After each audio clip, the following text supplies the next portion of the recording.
अगर आप भी लेना चाहते हैं देश दुनिया की तमाम जानकारी तो आज ही सब्सक्राइब करें हमारे चैनल को। साथ ही नीचे दिए बेल आइकन को जरूर दबाएं ताकि हर अपडेट आप तक पहुंच सके। नमस्कार, साक्षी न्यूज नेटवर्क पर आप सभी का स्वागत है।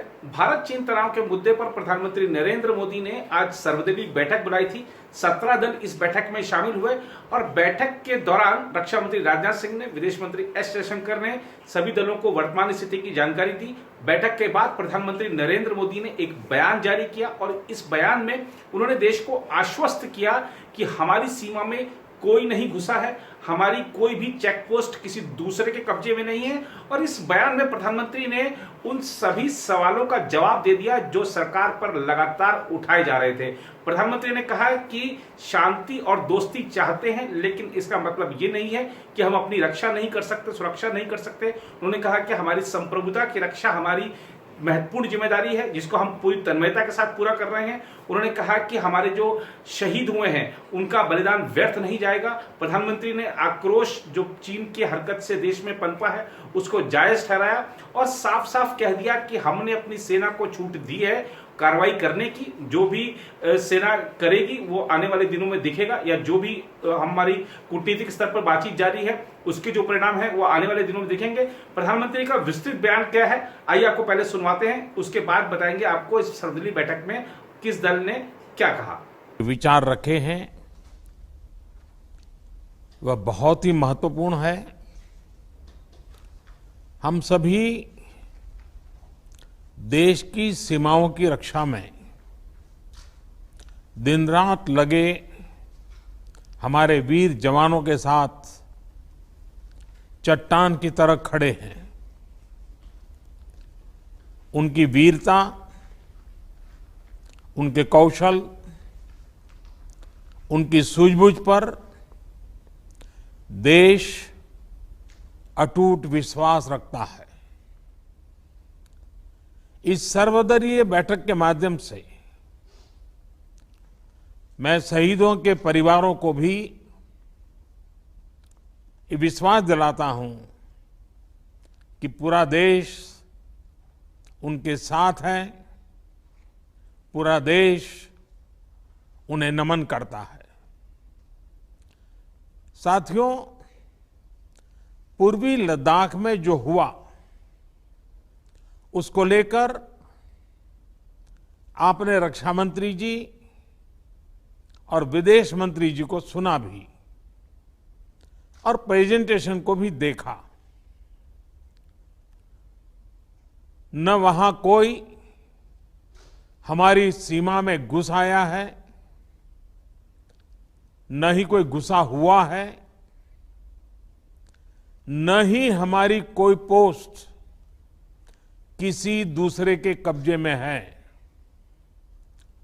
लद्दाख में हमारे 20 जाबाज शहीद हुए, लेकिन जिन्होंने भारत माता की तरफ आंख उठाकर देखा था उन्हें वो सबक सिखा कर गए हैं। उनका ये शौर्य, ये बलिदान हमेशा हर भारतीय के मन में अमिट रहेगा। साथियों, निश्चित तौर पर चीन द्वारा एलएसी पर जो किया गया है उससे पूरा देश आहत है, आक्रोशित है। ये भावना हमारी इस चर्चा के दौरान भी आप सबके माध्यम से बार बार प्रकट हुई है। मैं आपको भी आश्वस्त कर रहा हूं कि हमारी सेना देश की रक्षा के लिए कोई कसर नहीं छोड़ रही है। डिप्लॉयमेंट हो, एक्शन हो, काउंटर एक्शन हो, जल थल नभ में हमारी सेनाओं को देश की रक्षा के लिए जो करना है वो कर रही है।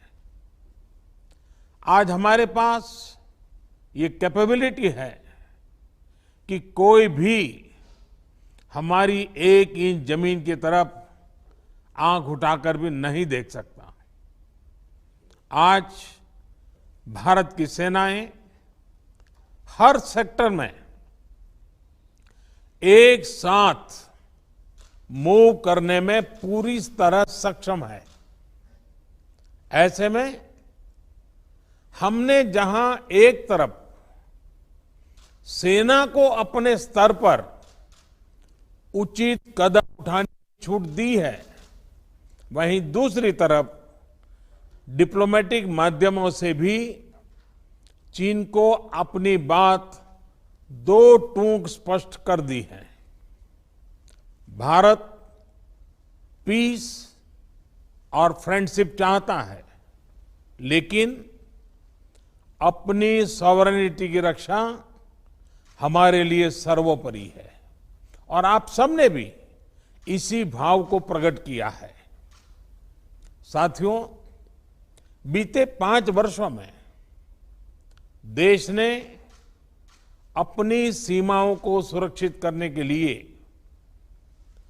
बॉर्डर एरिया में इंफ्रास्ट्रक्चर डेवलपमेंट को प्राथमिकता दी है।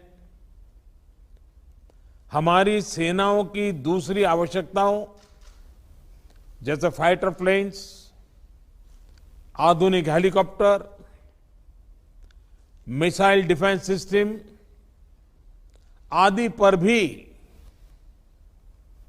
हमने बहुत बल दिया है। नए बने हुए इंफ्रास्ट्रक्चर की वजह से खासकर एलएसी में अब हमारी पेट्रोलिंग की कैपेसिटी भी बढ़ गई है। पेट्रोलिंग बढ़ने की वजह से अब सतर्कता बढ़ी है और एलएसी पर हो रही गतिविधियों के बारे में भी समय पर पता चल रहा है।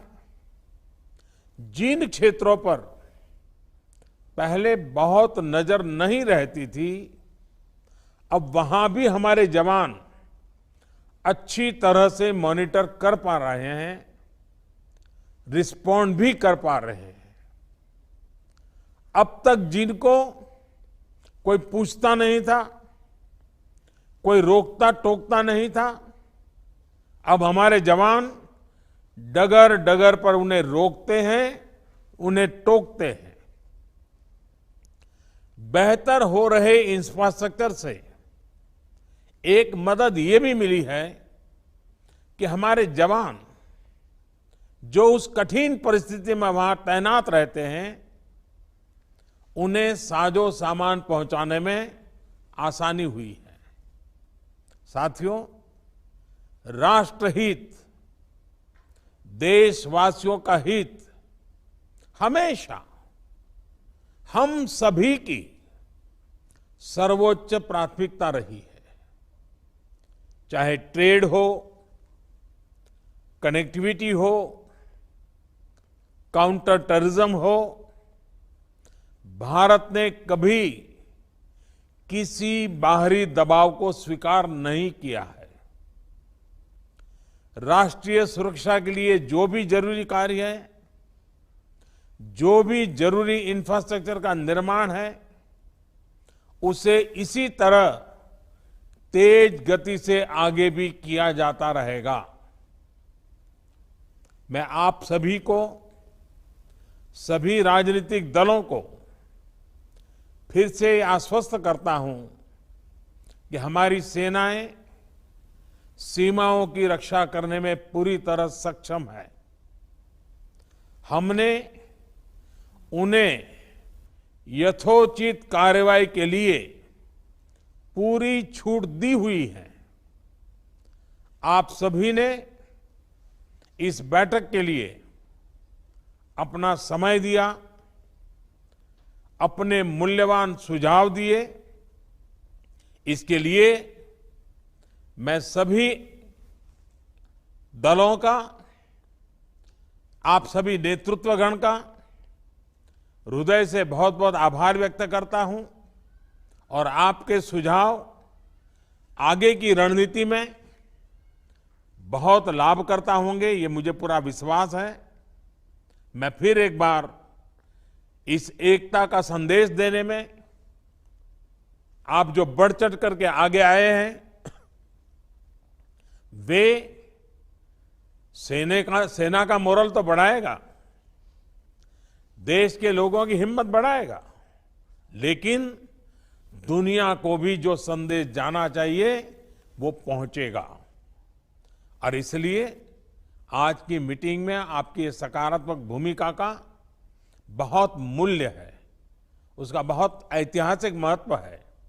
और इसलिए भी आप सभी अभिनंदन के अधिकारी हैं। मैं फिर एक बार आप सबका धन्यवाद करता हूं। नमस्कार। 3 घंटे से ज्यादा समय तक चली इस सर्वदलीय बैठक में सोनिया गांधी काफी आक्रामक मूड में थी। उन्होंने कहा कि पहली नजर में लगता है कि ये खुफिया विफलता थी। उन्होंने कहा कि क्या सरकार को समय पर जानकारियां नहीं मिलती हैं, चीनी घुसपैठ कब हुई थी इसकी तारीख बताई जाए, कब सरकार के पास ये पहले पता चला कि ये ऐसी वारदात हो चुकी है, चीन हमारी सीमा में आ चुका है, इसकी तारीख बताई जाए। उन्होंने कहा कि सर्वदलीय बैठक बुलाई गई है लेकिन इसको और पहले बुलाना चाहिए था, तब ज्यादा अच्छा होता। तो उन्होंने ये भी कहा कि जो माउंटेन स्ट्राइक कोर की जो अनुशंसा 2013 में की गई थी उसकी क्या स्थिति है, सरकार बताए। सरकार से, प्रधानमंत्री से उन्होंने कई सवाल पूछे। प्रधानमंत्री ने अपने बयान में सबका सिलसिलेवार जवाब दे दिया है। बैठक में ममता बनर्जी ने भी कहा कि सरकार के साथ खड़ी है तृणमूल कांग्रेस और इस वक्त ये जो वक्त है राजनीति का नहीं है।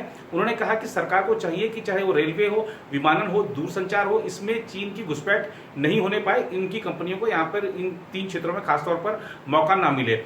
रक्षा मंत्री का पद पर रह चुके शरद पवार, जो कि एनसीपी के प्रमुख भी हैं, उनका जो आज का इस बैठक में जो रुख था बहुत ही सकारात्मक था। देखिए, रक्षा मंत्री रहे हैं शरद पवार, इसीलिए इस सब चीजों की नाजुकता को समझते हैं। एक तरह से उन्होंने सोनिया गांधी की जो सवाल उठाए गए थे उन सब सवालों को खारिज कर दिया। उन्होंने कहा कि देखिए, ये समय नहीं है कि आप कौन सी तारीख को क्या हुआ, किस दिन क्या हुआ, कहां पर क्या निहत्थे थे हमारे जो सैनिक या नहीं थे निहत्थे, ये सब का जो उत्तर है इस तरीके से नहीं दिया जाना चाहिए। ये सब चीजें संवेदनशील होती हैं। तो शरद पवार का बात जो उन्होंने रखी है बहुत ज्यादा महत्वपूर्ण रही। अगर हम बात करें नीतीश कुमार की, तो नीतीश कुमार ने भी कहा कि हम सरकार के साथ हैं, इस मुश्किल समय में, चुनौतीपूर्ण समय में सरकार के साथ पूरी तरह से देश के साथ खड़े हैं। और उद्धव ठाकरे ने भी कहा कि जो भारत है वो मजबूर नहीं है, मजबूत है और चीन को हमें हल्के में नहीं लेना चाहिए। ऐसे ही जो विचार है अन्य सभी पार्टियों ने भी व्यक्त किए। कुल मिलाकर जो लबोलुआब ये था कि सब देश के साथ खड़े हैं, सरकार के साथ खड़े हैं। सोनिया गांधी ने कहा कि सरकार को नियमित तौर पर विपक्षी दलों को क्या हो रहा है इस स्थिति से अवगत कराते रहना चाहिए। और प्रधानमंत्री ने भी आज के अपने संबोधन में आपने सुना कि कहा है उन्होंने कि विश्व को एक संकेत किया है कि हमारा जो राजनीतिक नेतृत्व है वो एकजुटता के साथ खड़ा है, देश के साथ, सेना के साथ। और यही एक संदेश जो है शायद चीन को भी इस ताकत का, जो हमारी राजनीतिक ताकत आज दिखी है उसको, उसका एहसास उसको होगा। निश्चित तौर पर प्रधानमंत्री ये भी साफ कर चुके हैं कि सेना को किस तरीके से क्या करना है ये उन पर छोड़ दिया गया है। तो चीन को ये भी, खासतौर पर किसी भारतीय प्रधानमंत्री की तरफ से चीन के खिलाफ इतने स्पष्ट शब्दों में इतना कुछ कभी नहीं कहा गया, तो चीन के लिए बहुत साफ संकेत है।